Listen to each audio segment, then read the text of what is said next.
In this video, I'm going to talk about guest posting.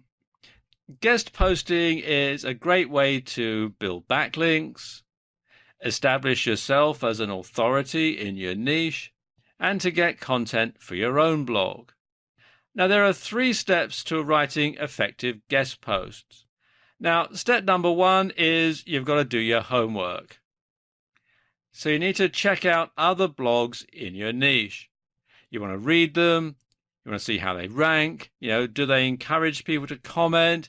Does it look like they accept guest posts? You want to do all that and stick around and read the blogs and make sure that the two of you are going to be a good fit for one another.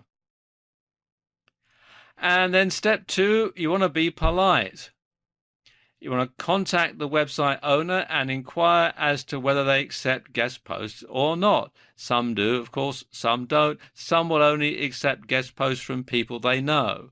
And if they do accept guest posts, then ask them what they're looking for. It's very important. Don't just submit an article. That's spamming, and chances are it's going to be deleted straight away.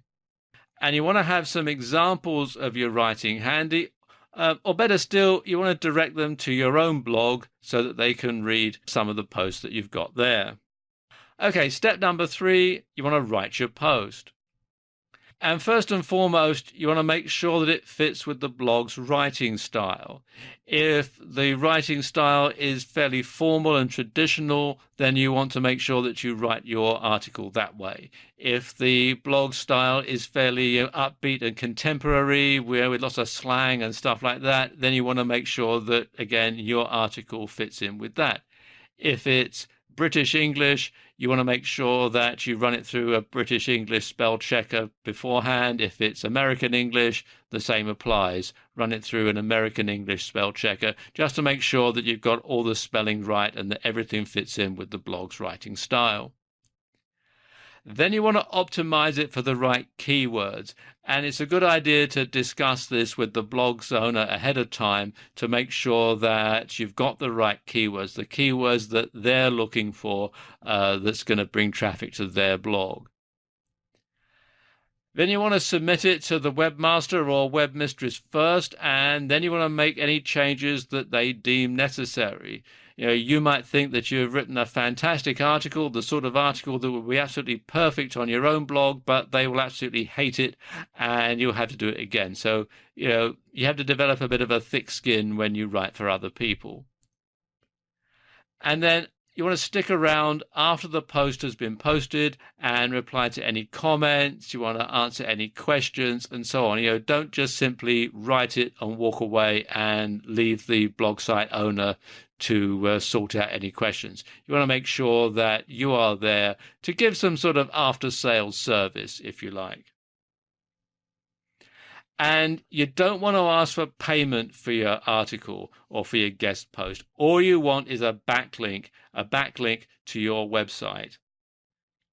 And you want to have it linked to your blog's main URL rather than to a specific page or a specific article, because that's going to help your search engine rankings. And a good way to find blogs that allow guest posting is to simply do a search in Google. If you put in your niche and then blog guest posting, and for this example I'm using the fitness niche, you'll find lots of blogs or lots of directories and lists of blogs which allow guest posting. And the thing to do is to visit these blogs, read the content, get an idea of the sort of style that they have, the sort of thing they're looking for, and then contact the owners as previously discussed. And this is a good way of not only getting traffic to your site for no financial outlay whatsoever, but it's also a way of boosting your reputation in your niche. Okay, what if you want to do things the other way around? How about getting people to guest post on your own site?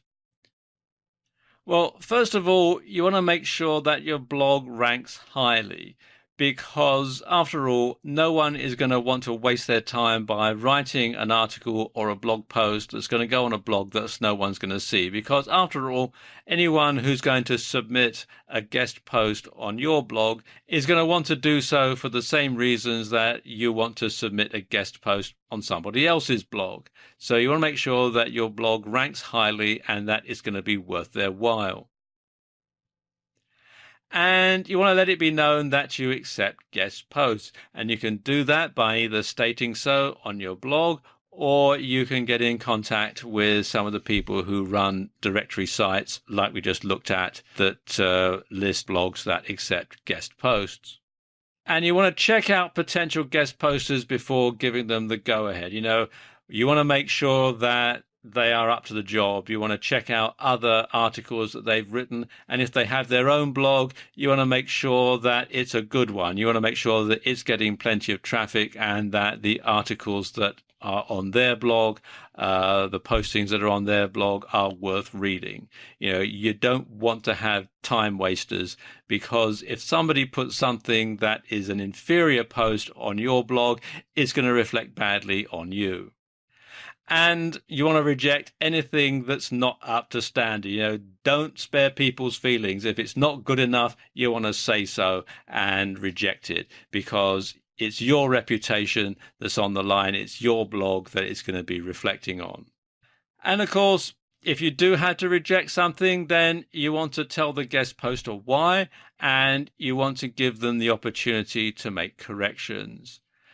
After all, if something is being written on somebody else's blog and it's acceptable, sometimes it's going to be different. Your standards are going to be different from theirs. So these are the sort of things that you want to bear in mind when you are both wanting to guest post on somebody else's blog and when you want to get someone to guest post on your blog.